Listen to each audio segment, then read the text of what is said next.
Bom dia, moçada! Como é que vocês estão? Eu espero que bem.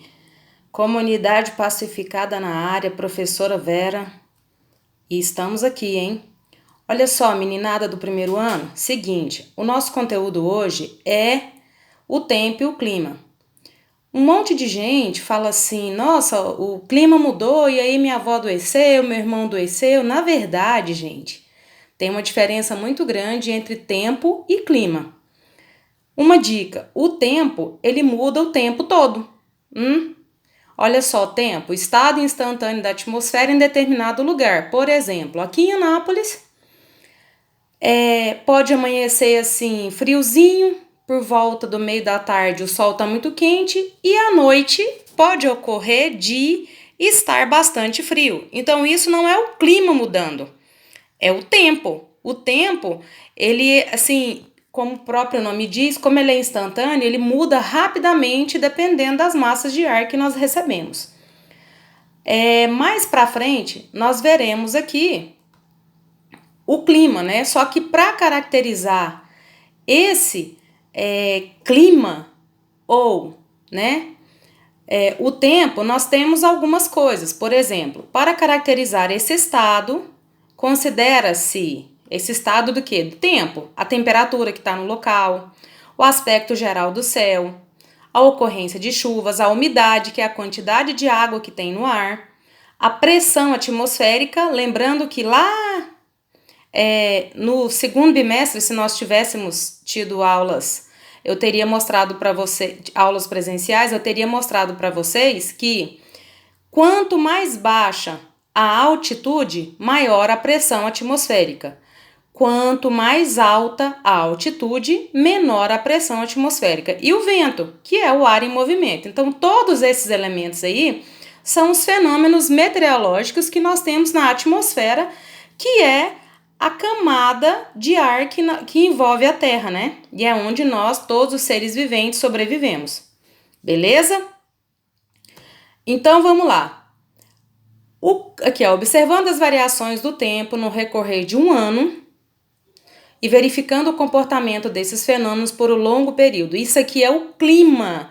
Como que nós definimos o clima? Eu falei para vocês que o tempo, ele é um estado momentâneo e ele muda o tempo todo. Já o clima, para eu falar que o clima muda, tem que ter um longo estudo. Lógico que esse estudo, ele é feito diariamente. Por exemplo, quem estuda o clima de um determinado lugar são aferidas todas a temperatura, a umidade, durante várias vezes ao dia, durante o ano inteiro, e isso dura entre 20 e 35 anos, para eu poder falar que o clima de algum lugar mudou.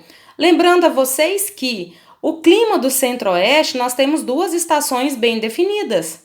Nós temos o inverno seco e o verão chuvoso.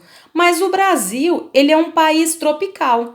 E dentro dessa tropicalidade, nós temos aqui as variações. Por exemplo, no norte do país, onde nós temos a floresta amazônica, nós temos lá, por causa da linha do Equador, uma ocorrência de chuvas muito maior. Tanto que, quando nós estudamos a floresta amazônica, nós dividimos a floresta em floresta alagada, floresta de terra firme e assim vai. Então, o que acontece? Lá, a evaporação, a evapotranspiração é muito grande e a evaporação também. Como assim? Bom, nos países próximos da linha do Equador, são chamados de países tropicais, faz muito mais calor, porque de acordo com a inclinação do planeta, nós recebemos incidências de raio solar o ano inteiro. Então vamos lá. Define-se o clima predominante de um lugar e essa variação no decorrer de um ano e o comportamento desses fenômenos meteorológicos que nós vimos aqui pode variar entre 20 e 35 anos. Depois desse tempo todo de estudo, eu posso dizer que o clima de um lugar está mudando ou que não está mudando. Só que como nós sabemos, né, a ação antrópica, que é a ação do ser humano sobre o meio ambiente, ela está tão avançada que é impossível o clima de algum lugar não estar mudando, mas ele não muda tão rápido quanto o tempo, ok? O clima de um lugar é definido após um longo período de observações dos fenômenos meteorológicos. O efeito estufa. Gente, verão, estufa, efeito estufa, quando a gente vai comprar um salgado, o salgado geralmente tá na estufa, né? Aí a gente, assim, anda meio despercebido, e aí o que que acontece? De vez em quando a gente encosta naqueles ferrinhos, né? E aí dá uma queimadinha no braço. Esse efeito estufa e o aquecimento global são coisas comuns? Olha só, efeito estufa é o fenômeno natural e fundamental para a vida na Terra. Por quê? Porque nós temos que ter um aquecimento. Quando vocês estão no sol de manhã no colégio ou em algum lugar tomando sol, assim, porque tá com um pouquinho de frio, aí eu falo, vocês estão igual o jacaré, tá esquentando o couro. Por quê? Porque todo ser vivente, ele necessita do aquecimento solar. Todo ser vivente, tá? Qual que é o efeito benéfico do efeito estufa, que é manter a Terra aquecida? A manutenção do equilíbrio térmico do planeta e a sobrevivência de várias espécies vegetais e animais. Imagina se nós conseguiríamos viver somente com gelo. Não tem como. Existem algumas espécies que sim, mas a maioria tem que ter o aquecimento, ok? Efeito estufa é a mesma coisa que aquecimento global? Olha só, o efeito estufa, ele sempre existiu. Esse aquecimento, ele sempre existiu, só que há uma diferençazinha. Qual que é a diferença? Aquecimento global e intensificação do efeito estufa em virtude da emissão de gases poluentes que têm a propriedade de reter o calor na Terra. Olha só, meninos, ou corações dos outros. O aquecimento global, ele já não é mais natural. O aquecimento global, ele é uma consequência das ações antrópicas, ou seja, das ações do ser humano sobre a Terra. Então, esse aquecimento, ele existia, esse efeito estufa, que é o aquecer. Só que essa intensificação, ela é causada pelo ser humano.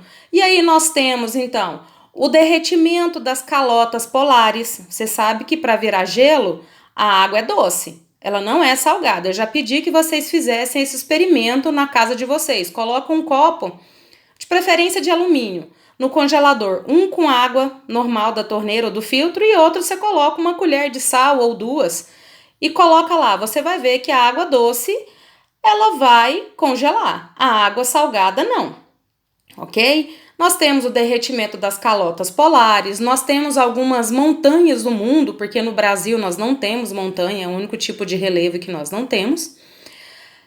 Elas estão derretendo, ok? Nós temos alguns animais e alguns vegetais que são desses locais de gelo, né? Locais bastante frios e que estão morrendo. Então, relacionado à diversidade, tanto de flora quanto de fauna, nós também estamos perdendo. Então, o efeito estufa é um aquecimento natural, ele é um fenômeno natural. E o aquecimento global, ele é a intensificação, né, antrópica em cima desse efeito natural. Então, o efeito estufa, ele é positivo. O aquecimento global, ele é negativo. Olha os principais gases, né, que retêm o calor na Terra, os produtores do efeito estufa aí dessa intensificação. Os gases produtores do efeito estufa, dióxido de carbono, que é eliminado no processo de respiração, realizado por alguns seres vivos, como o ser humano, e compõe o ar atmosférico. O metano, que é um gás natural em minas de carvão, extração de combustível mineral e etc. O óxido nitroso é presente em proporções muito menores do que o gás carbônico, porém seu efeito é muito maior. Ele degrada a camada de ozônio. E os CFCs, que são os clorofluorcarbonetos, né? Pode ser encontrado em refrigeradores, geladeiras, ar-condicionado, spray, entre outros. Então, todos esses gases aí, eles fazem o calor ficar retido na Terra, ok? Belezinha? Olha que legal! Quando a gente vai estudar um local, a gente não estuda só o clima, ou só o relevo, ou só a vegetação. Para que a gente estude o tempo e o clima naquele lugar, a gente leva em consideração clima, relevo, vegetação e a hidrografia. Por quê? Porque isso tudo compõem um todo dentro da biosfera, que é o que nós precisamos para poder sobreviver na Terra, ok? Todos os seres viventes estão na biosfera e nós precisamos disso tudo. Então, quando você vai estudar um local, você tem que ver se o relevo de lá, como que é a vegetação, como que é o regime de chuvas. E aí, pessoal, a vegetação é um regulador térmico. O que acontece, por exemplo, com alguns jogadores ou com o time todo do Brasil, por exemplo, quando vai jogar nos países da América do Sul, onde a altitude é muito maior do que no Brasil? Geralmente o Brasil não sai muito bem. Por quê? Por causa da altitude do lugar. Então, com essa altitude, eles têm uma dificuldade a mais para respirar, né? Porque quanto maior a altitude, menor a pressão térmica. Então, a vegetação, ela sendo o regulador térmico, ela impede a incidência total dos raios solares na superfície. Por isso, com o desmatamento, há uma diminuição da chuva, e visto que a umidade, né, que nesses locais aqui, como na Amazônia, por exemplo, acontece a evapotranspiração e a evaporação também. E a temperatura aumenta na região. Por isso que alguns outros países, quando vêm jogar, por exemplo, e o jogo é lá na região norte, eles ficam preocupados. Por quê? Porque nós temos um veio hídrico muito grande. Então, os rios, eles evaporam. Então, dá uma sensação de calor muito maior e a transpiração ela é também grande, só que esse calor, ele é um calor molhado, o seu corpo, se você fica com muito calor, mas o seu corpo fica meio que úmido por causa da evaporação. Só que, como tem muita vegetação, a vegetação evapotranspira também, beleza? Por isso que eles têm essa dificuldade, né, quando vem aqui no Brasil também, e em compensação, os nossos jogadores estão tranquilíssimos quando jogam em qualquer lugar do Brasil, ok? Os seres vivos transpiram, como nós transpiramos, qualquer veio hídrico evapora e a vegetação evapotranspira. Belezinha? Então vamos lá. Como eu falei para vocês sobre vegetação, a gente entra em bioma e ecossistema. Um ecossistema, eu levo em consideração tudo de um lugar. É uma comunidade formada pela interação dos organismos vivos e seus ambientes físicos, desde os minerais do solo até a formação topográfica e os padrões climáticos. Isso tudo é um ecossistema, certo? Por exemplo, o Centro-Oeste ele tem um regime de chuva diferente. Então, nós temos um ecossistema aqui diferente. Acontece que dentro do ecossistema, nós temos um bioma que é aquela vegetação dominante do lugar. O nosso bioma aqui, por exemplo, é o Cerrado. Então, bioma é a maior unidade geográfica caracterizada por um tipo de vegetação dominante.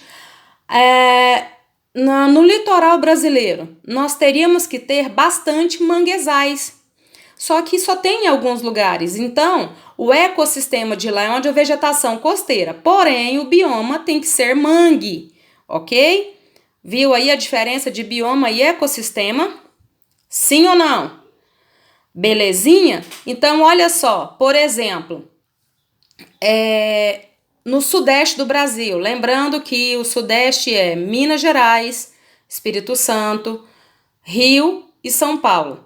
Lá, nós temos o tropical de altitude. Lembra que eu falei para vocês que o Brasil é um país tropical?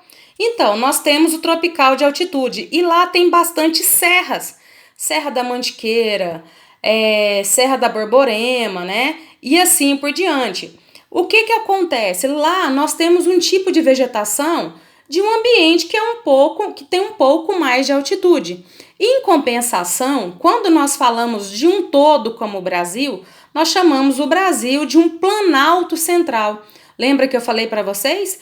Quanto mais baixo o relevo, quanto mais gasto o relevo, mais antigo ele é. Ou seja, passaram-se milhões e milhões de anos e o tempo mesmo, as chuvas, o vento, o sol, tudo, o intemperismo químico, físico, tudo foi desgastando aquilo ali. Quanto mais alto o relevo, mais novo ele é. Por exemplo, a Cordilheira dos Andes, que é um conjunto de montanhas que nós temos na América do Sul. Lembrando que o único tipo de relevo que nós não temos no Brasil é montanha. Mas Na América do Sul nós temos que é a Cordilheira dos Andes, ok? Então a Cordilheira dos Andes, ela é um relevo relativamente novo quando nós falamos de idade de solo, beleza, meus queridos? Então, por hoje é só.